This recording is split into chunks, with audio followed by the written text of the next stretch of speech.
तर विद्यार्थ्यांना एखाद्या स्पेशल आणि फ्रेश या सुपर क्लासमध्ये आपले सर्वांचेच मनापासून स्वागत आहे. रोजच्यासारखेच आज आपण या सुपर क्लासमध्ये अतिशय महत्त्वाचे जे जीके क्वेश्चन्स आहेत विद्यार्थ्यांनो, महाराष्ट्रातील येणाऱ्या सर्वच प्रत्येक भरतीसाठी अतिशय संभाव्य असणारे या सुपर क्लासमध्ये आपण रोजच्यासारखेच कव्हर करणार आहोत. आणि त्याकरताच तो काय करायचा आहे, आपल्या सर्वांनाच या सुपर क्लासला सुरूपासून शेवटपर्यंत नक्कीच पाहायचं आहे. तसेच तुम्ही या चॅनलवर नवीन आला असाल तर काय करायचं आहे विद्यार्थ्यांनो, चॅनलला सबस्क्राईब सर्वात पहिलं करून घ्यायचं आहे. एकदम फ्री असते सबस्क्राईब करणं. सबस्क्राईब केल्याने होईल काय की आपल्या या चॅनलवर पुढचे सुपर क्लास जेव्हा कधी अपलोड होईल ना, त्याचे नोटिफिकेशन अपलोड करता तुमच्या स्मार्टफोनवर मोबाईलवर प्राप्त होऊन जाईल. त्या कारणास्तव सबस्क्राईब करणं गरजेचे असते आणि एक लाईक करायचं आहे या सुप्रकाशला. कोणत्या कारणास्तव तुम्ही जर या सुप्रकाशला लाईक करसाल तर तुमच्यातर्फे थोडासा एक प्रोत्साहन या मोटिवेशन तुमच्यातर्फे मला प्राप्त होईल जेव्हा तुम्ही लाईक करसाल. सुप्रकाशला एक लाईक, चॅनलला सबस्क्राईब लगेच करून घ्या. चला सुप्रकाशला सुरुवात करूया आता. आणि सर्वप्रथम जो प्रश्न आपल्यासमोर आहे तो कव्हर करूया. बायोडिझेल हे जे इंधन आहे ते कशापासून बनवले जाते किंवा तयार होते ते आपल्याला सर्वात पहिल्या प्रश्नात विचारलेलं आहे. कोणते इंधन आहे तर बायोडिझेल हे इंधन सोयाबीन, पाम तेल, प्राण्याची चरबी किंवा वरीलपैकी सर्वच पासून. तर ऑप्शन क्रमांक विद्यार्थ्यांनो आपल्या समोर या ठिकाणी 4 योग्य राहणार आहे. वरीलपैकी सर्वच म्हणजे प्राण्याची चरबी, पाम तेल तसेच सोयाबीन या सर्व घटकापासून जे आहे तो काय तयार केले जाते, बायोडिझेल ही इंधन तयार केले जाते. कव्हर करूया दुसरा प्रश्न. मान्सून हा जो शब्द आहे तो कोणत्या भाषेतून आलेला आपल्याला दिसून येतो. मान्सून शब्द लक्षात घ्यायचा आहे. ऑप्शनमध्ये आहेत संस्कृत भाषा, मराठी भाषा, अरेबिक भाषा किंवा लॅटिन भाषा. तर ऑप्शन क्रमांक 3 योग्य आहे. अरेबिक भाषेमधून जो आहे विद्यार्थ्यांनो या ठिकाणी मान्सून हा शब्द आलेला आपल्या सर्वांना दिसून येतो. घेऊया पुढचा प्रश्न जो की आहे तिसऱ्या क्रमांकाचा. अंतराळवीर कोणत्या प्रकारच्या शेवाळ खाण्यासाठी वापरतात ते विचारलेलं आहे. जे अंतराळात व्यक्ती जात असतात ॲस्ट्रॉनॉट, ते कोणत्या प्रकारचा जो शेवाळ असतो तो खाण्यासाठी वापरतात. तर शेवाळाचे प्रकार आहेत सायनोफायटा, क्लोरेला, क्लोरोफायटा किंवा वरीलपैकी नाही. तर ऑप्शन क्रमांक 2 योग्य आहे. क्लोरेला हा जो शेवाळ आहे तो अंतराळवीर खाण्यासाठी वापरत असतात. कव्हर करूया चौथा प्रश्न. महिलांना गर्भपाताचा जो अधिकार आहे कोणत्या अनुच्छेदानुसार देण्यात आलेला आहे. गर्भपात करण्याचा अधिकार महिलांना कोणत्या अनुच्छेदानुसार प्राप्त झालेला आहे. अनुच्छेद 18, अनुच्छेद 22, अनुच्छेद 20 किंवा या ठिकाणी 21. तर ऑप्शन क्रमांक 4 योग्य आहे विद्यार्थ्यांनो. अनुच्छेद 21 नुसार जे आहे या ठिकाणी गर्भपाताचा जो अधिकार आहे तो महिलांना प्राप्त झालेला दिसून येतो. कव्हर करूया या ठिकाणी पुढचा प्रश्न जो की आहे 5वा. यमुना या नदीची उपनदी दिलेल्या पर्यायापैकी आपल्याला ओळखायची आहे. नदी आहे यमुना, तर या नदीची उपनदी नर्मदा, कावेरी, चंबळ किंवा तुंगभद्रा. तर ऑप्शन क्रमांक 3 योग्य आहे. चंबळ ही जी नदी आहे ती कोणत्या नदीची विद्यार्थ्यांनो, तर या ठिकाणी यमुना नदीची उपनदी असलेली दिसून येते. कव्हर करूया 6वा प्रश्न. या ठिकाणी 52 कसे सुबोध रत्नाकर हा जो काव्यसंग्रह आहे कोणत्या समाजसुधारकांनी लिहिलेला आहे ते आपल्याला सांगायचं आहे. 52 कसे सुबोध रत्नाकर, तर महात्मा गांधी, शाहू महाराज, महर्षी कर्वे किंवा महात्मा फुले. तर ऑप्शन क्रमांक 4 योग्य आहे. महात्मा फुले यांनी जे आहे 52 कसे सुबोध रत्नाकर हा जो ग्रंथ आहे किंवा काव्यसंग्रह आपण म्हणू शकतो तो लिहिलेला दिसून येतो. प्रश्न 7वा की काँग्रेसमध्ये खालीलपैकी कोणकोणत्या गटाचा समावेश होता ते आपल्याला सांगायचं आहे. काँग्रेसमध्ये विचारलेलं आहे विद्यार्थ्यांनो. ऑप्शनमध्ये आहे जहाल, मवाळ, वरीलपैकी दोन्ही किंवा शेतकरी. तर ऑप्शन क्रमांक 3 म्हणजेच मवाळ तसेच जहाल या दोन्ही गटाचा राष्ट्रीय काँग्रेसमध्ये समावेश झालेला आपल्या सर्वांना दिसून आलेला येतो. तर 7वा प्रश्न. एखाद्या व्यक्तीची शिक्षा रद्द करणे हा राष्ट्रपतींचा कोणत्या प्रकारचा अधिकार आहे. एखाद्या कैद्याची शिक्षा रद्द करण्याचा किंवा त्यांची शिक्षा माफ करण्याचा अधिकार राष्ट्रपतींना आहे. तर तो कोणत्या प्रकारचा अधिकार आहे. कायदेविषयक, न्यायविषयक, आणीबाणीविषयक किंवा वरीलपैकी सर्वच प्रकारामध्ये मोडतो. तर ऑप्शन क्रमांक 1 योग्य आहे. कायदेविषयक कोणता, तर एखाद्या व्यक्तीची शिक्षा रद्द करण्याचा अधिकार तो राष्ट्रपतींचा असलेला आपल्या सर्वांना पाहावयास मिळतो. प्रश्न 8वा की बावडा घाट हा खालीलपैकी कोणत्या 2 ठिकाणादरम्यान येतो. बावडा घाट विचारलेला आहे कोणत्या 2 ठिकाणादरम्यान येतो ते. तर ऑप्शनमध्ये आहेत कोल्हापूर, खारेपाटण, नाशिक, नागपूर, जालना, परभणी किंवा कोल्हापूर, सोलापूर. तर ऑप्शन क्रमांक या ठिकाणी 1 योग्य आहे. या ठिकाणी कोल्हापूर ते खारेपाटण या 2 ठिकाणांदरम्यान बावडा घाट हा आपल्याला दिसून येतो. घेऊया पुढचा प्रश्न. तर 9वा प्रश्न दिसून येतो की सध्या भारतीय संविधानामध्ये एकूण किती परिशिष्टांचा समावेश आहे. परिशिष्ट विचारलेली आहेत की संविधानामध्ये सध्या किती आहेत. 10 परिशिष्टे, 12 परिशिष्टे, 9 किंवा 8 परिशिष्टे. तर ऑप्शन क्रमांक 2 योग्य आहे. 12 परिशिष्टांचा समावेश सध्या भारतीय राज्यघटनेमध्ये विद्यार्थ्यांनो असलेला आपल्या सर्वांना तर दिसून येतो. प्रश्न 10वा की भारतीय संविधान कोणत्या दिवशी स्वीकारण्यात आले होते ते विचारलेलं आहे. अंमलात नाही, स्वीकारण्यात कधी आलेले होते ते आपल्याला विचारलेलं आहे. दोघांमध्ये कन्फ्यूज बरेच विद्यार्थी होत असतात. तर ऑप्शनमध्ये काय विद्यार्थ्यांनो की 22 नोव्हेंबर 1949, 26 नोव्हेंबर 1949 किंवा 29 नोव्हेंबर 1949 किंवा 28 नोव्हेंबर 1949. तर ऑप्शन क्रमांक 2 म्हणजे या ठिकाणी 26 नोव्हेंबर 1949 रोजी भारतीय संविधान हे स्वीकारण्यात आलेले होते, अंमलात नाही. अंमलात कव्हर करूया आपण पुढच्या प्रश्नामध्ये. प्रश्न 11वा भारतीय संविधान कोणत्या दिवसापासून अंमलात आलेले आहे. आता या ठिकाणी विचारलेलं आहे कधीपासून भारतीय संविधानाची अंमलबजावणी सुरुवात झालेली आहे. 20 जानेवारी 1950, 21 जानेवारी 1950, 23 जानेवारी 1950 किंवा 26 जानेवारी 1950. तर ऑप्शन क्रमांक 4 योग्य आहे. 26 जानेवारी 1949 या दिवसापासून जे आहे भारतीय संविधान या ठिकाणी अंमलात आलेले आपल्या सर्वांना पाहावयास मिळालेले दिसून येते. प्रश्न 12वा साऊथ आफ्रिकेमध्ये एकूण 22 वर्ष कोणते समाजसुधारक राहिलेले होते. 1 नाही, 2 नाही, 5 नाही, 10 नाही, 15 नाही, 22 वर्ष राहिलेले आपल्याला समाजसुधारक विचारलेले आहेत जे की साऊथ आफ्रिकेमध्ये.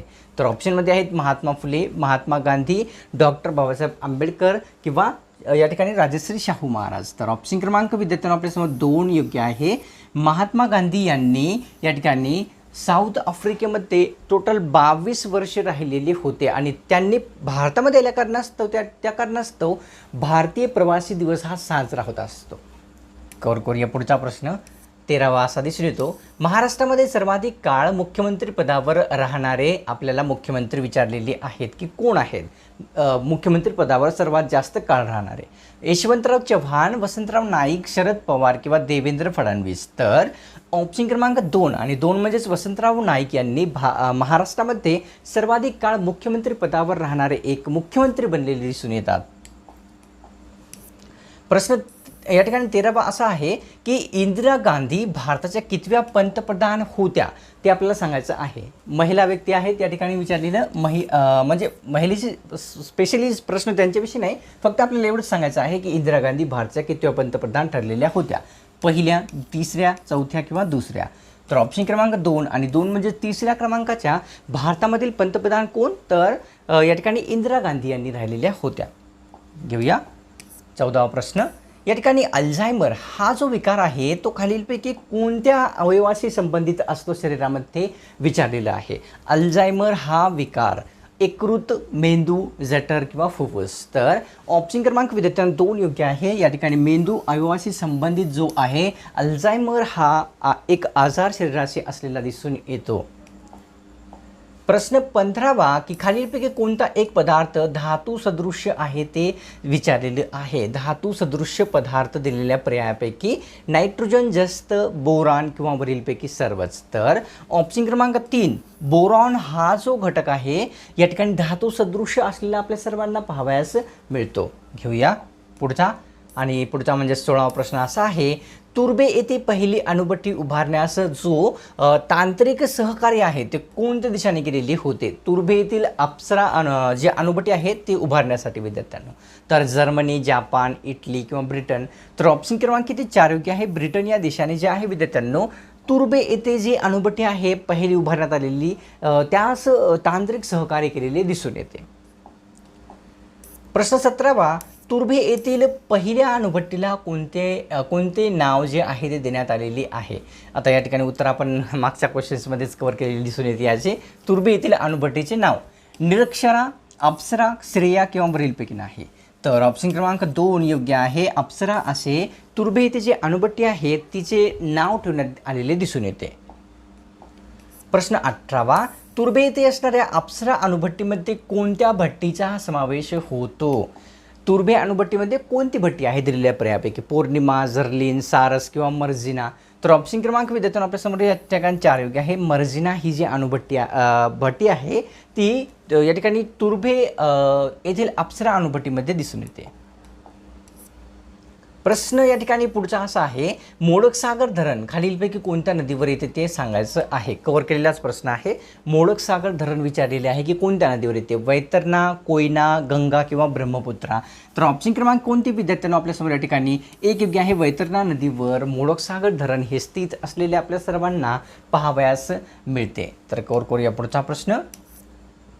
या ठिकाणी राम गणेश गडकरी यांचे टोपण विचारलेले आहे. राम गणेश गडकरी आपल्याला उत्तर येत आहे काय असं नसल येत तर पाहूया. कुसुमाग्रज, केशवसूत, गोविंदाग्रज किंवा वरीलपैकी नाही? तर ऑप्शन क्रमांक 3 योग्य आहे. गोविंदाग्रज असे जे आहे राम गणेश गडकरी यांचे एक टोपण नाव असलेले विद्यार्थ्यांना आपल्या सर्वांना पाहावयास या ठिकाणी मिळते. तर कव्हर करूया. पुढचा प्रश्न आपल्यासमोर काय आहे ते चला. प्रश्न या ठिकाणी असा आहे की या ठिकाणी शिवाजी पार्कवर शिवसेनेचा पहिला दसरा कोणत्या वर्षी साजरा झालेला होता? शिवाजी पार्कमध्ये शिवसेनेचा दसरा प्रत्येक वर्षी साजरा होत असतो. तर पहिला विचारलेला आहे की तो कधी झालेला होता?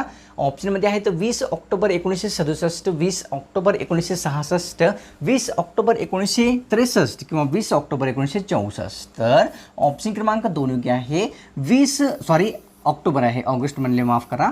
20 ऑक्टोबर 1966 या वर्षी सर्वात पहिला जो आहे शिवसेनेचा जो दसरा आहे शिवाजी पार्कवर साजरा झालेला होता. प्रश्न 21वा की कार्ल मार्क्स यांनी खालीलपैकी कोणता ग्रंथ लिहिलेला आहे? कार्ल मार्क्स यांचा ग्रंथ विचारलेला आहे. दास कॅपिटल, गीता, रहस्य, आमच्या आठवणी किंवा वरीलपैकी नाही? तर ऑप्शन क्रमांक 1 योग्य आहे. दास कॅपिटल हा जो ग्रंथ आहे अतिशय प्रसिद्ध आहे तर तो लिहिलेला आहे या ठिकाणी कार्ल मार्क्स यांनी. प्रश्न 22वा करूया. पंढरपूर या ठिकाणाला महाराष्ट्रातील कोणती राजधानी म्हणतात? पंढरपूरला महाराष्ट्राची कोणती राजधानी म्हणतात? आध्यात्मिक राजधानी, पर्यटन राजधानी, ऐतिहासिक राजधानी, प्रादेशिक राजधानी? तर ऑप्शन क्रमांक 1 म्हणजेच विद्यार्थ्यांनो आध्यात्मिक राजधानी असे जे आहे कोणाला? तर पंढरपूर या ठिकाणाला संबोधले जात असते महाराष्ट्राची. घेऊया 23वा प्रश्न जो की दिसून येतो विद्यार्थ्यांनो महाराष्ट्रातील रेल्वेचे जाळे असे कोणत्या ठिकाणाला किंवा कोणत्या जिल्ह्याला म्हणतात ते विचारलेलं आहे. स्पेशली महाराष्ट्रातील रेल्वेचे जाळे विचारलेले आहे. सोलापूर, जालना, सातारा किंवा परभणी? तर ऑप्शन क्रमांक 1 म्हणजे सोलापूर या जिल्ह्याला महाराष्ट्रातील रेल्वेचे जाळे असे म्हटले जात असते. कव्हर करूया पुढचा प्रश्न. 24वा दिसून येतो की या ठिकाणी खालीलपैकी कोणत्या एका राज्यात इंग्रजी भाषा मोठ्या प्रमाणात बोलली जाते ते विचारलेलं आहे. इंग्रजी भाषा मोठ्या प्रमाणात बोलणारे राज्य कोणते आहे दिलेल्या पर्यायापैकी? तर राजस्थान, बिहार, गुजरात किंवा सिक्कीम? तर ऑप्शन क्रमांक विद्यार्थ्यांनो 4 योग्य आहे. 4 म्हणजे सिक्कीम हे जे राज्य आहे ते इंग्लिश किंवा इंग्रजी मोठ्या प्रमाणात बोलणारे दिलेल्या पर्यायापैकी एक राज्य ठरलेले आहे दिसून येते. 25वा प्रश्न की सुष्मिता सेन यांना जो मिस युनिव्हर्स हा जो किताब होता तो कोणत्या वर्षी देण्यात आलेला होता किंवा मिळालेला होता, प्राप्त झालेला होता? कोण आहेत? ॲक्टर आहे त्या ठिकाणी सुष्मिता सेन यांना. 1999, 1998, 1994, 1992? तर ऑप्शन क्रमांक 3 या ठिकाणी 1994 या वर्षी सुष्मिता सेन यांना मिस युनिव्हर्स हा किताब जो आहे तो प्राप्त झालेला दिसून येतो. घेऊया पुढचा प्रश्न. प्रश्न आहे 26वा.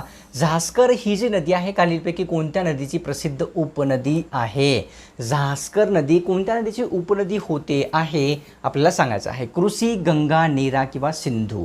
तर ऑप्शन क्रमांक 4 योग्य आहे. सिंधू नदीची उपनदी म्हणजेच ही एक झास्कर नदी असलेली विद्यार्थ्यांनो लक्षात घ्यायची आहे की आहे. प्रश्न या ठिकाणी 27वा असा आहे. मार्मिक हे जे व्यंगचित्रचे साप्ताहिक होते ते कोणी सुरू केलेले होते विचारलेले आहे. मार्मिक हे व्यंगचित्र साप्ताहिक राज ठाकरे, बाळासाहेब ठाकरे, उद्धव ठाकरे किंवा वरीलपैकी नाही? तर ऑप्शन क्रमांक विद्यार्थ्यांना आपल्यासमोर या ठिकाणी 2 योग्य आहे. बाळासाहेब ठाकरे यांनी जे आहे मार्मिक नावाचे एक व्यंगचित्र साप्ताहिक सुरू केलेले होते. घेऊया पुढचा प्रश्न. 28वा दिसून येतो. मॅकमोहन ही जी सीमारेषा आहे किंवा लाईन आहे ती दिलेल्या पर्यायापैकी कोणत्या राज्याला लागून आहे ते विचारलेलं आहे. मॅकमोहन ही जी लाईन आहे ती विचारायची विचारलेली आहे. आंध्र प्रदेश, उत्तर प्रदेश, मध्य प्रदेश किंवा अरुणाचल प्रदेश. तर ऑप्शन क्रमांक 4 अरुणाचल प्रदेश या राज्याला लागून मॅकमोहन लाईन किंवा सीमारेषा असलेली दिसून येते. प्रश्न 29 की केंद्र सरकारने 500 व 1000च्या जे नोटा आहेत ते पुराण्या कधीपासून बंद केलेल्या होत्या ते विचारलेलं आहे.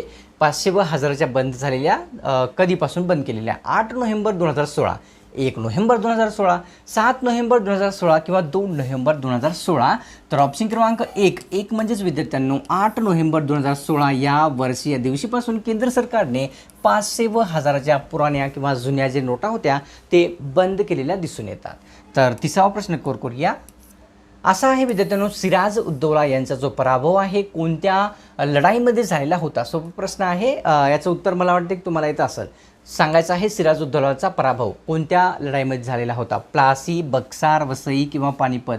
तर ऑप्शन क्रमांक 1 योग्य आहे विद्यार्थ्यांनो. या ठिकाणी प्लासीच्या लढाईमध्ये कोणाचा? तर सिराज उद्दौला यांचा पराभव झालेला दिसून येतो. आता सुप्रकाशला विद्यार्थ्यांनो एक लाईक करण्याची वेळ आलेली आहे. एक लाईक नक्कीच करायचं आहे. लाईक करून तुमच्यातर्फे थोडासा प्रोत्साहन आपल्या या चॅनलसाठी दाखवायचं आहे.